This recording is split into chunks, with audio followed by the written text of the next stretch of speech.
கல்லூரிகளில் மட்டுமே நடந்து வந்த ஈகோ பிரச்சனை இப்போது பள்ளிகளிலும் கூட புகுந்து விட்டது. அதிலும் மாணவிகளிடையே யார் பெரிய ஆள் என்ற கெத்து தலை தூக்கி வருகிறது. சோசியல் மீடியாவில் தொடங்கிய இந்த தகராறு தற்போது பொது வெளியிலேயே மக்கள் முன்பு அரங்கேறியிருக்கிறது.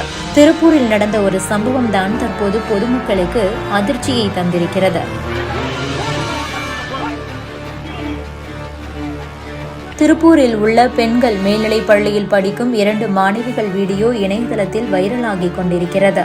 +2 மற்றும் +1 படிக்கும் மாணவிகள் சேர்ந்து இன்ஸ்டாகிராம் குரூப் ஆரம்பித்துள்ளனர்.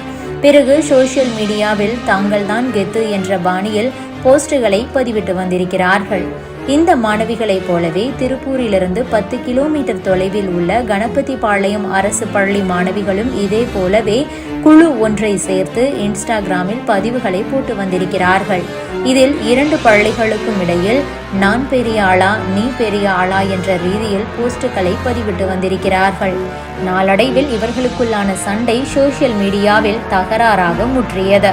இதனால் ஆத்திரமடைந்த திருப்பூர் பள்ளி மாணவிகள் சுமார் 50க்கும் மேற்பட்டவர்கள் சம்பவத்தன்று மாலை பள்ளி முடிந்ததும் பஸ் ஏறி 10 கிலோமீட்டர் தூரம் பயணம் செய்து கணபதிபாளையம் பள்ளி முன்பு நின்று கொண்டனர். அங்கு வந்த மாணவிகளை இங்கிருந்து சென்ற மாணவிகள் கேள்விகள் கேட்டு தகராறு செய்ததாக கூறப்படுகிறது. நடு ரோட்டிலேயே 2 தரப்பினரும் கட்டி புரண்டு சண்டை போட்டுக் கொண்டிருக்கிறார்கள். இதில் சில பெண்கள் தங்களது முகத்தை மறைத்துக் கொண்டனர். சில பெண்கள் எதை பற்றியும் கவலைப்படாமல் அடித்து உதைத்து தாக்கிக் கொண்டனர். இதனால் சாலை முழுவதுமே மாணவிகளின் அடிதடியாக காணப்பட்டது. இதனை பார்த்து பொதுமக்கள் அனைவரும் அதிர்ச்சி அடைந்தனர். ஒரு சிலர் மாணவிகளை தடுக்க முயன்றனர். ஆனால் தங்களை தடுக்க வந்தவர்களிடம் மாணவிகள் சண்டை போட்டிருக்கிறார்கள். பிறகு உடனடியாக போலீசுக்கு தகவல் தரப்பட்டது. போலீசார் விரைந்து வந்து தகராறில் ஈடுபட்ட அனைத்து மாணவிகளின் பெற்றோரையும் வரவழைத்து பேசியிருக்கிறார்கள்.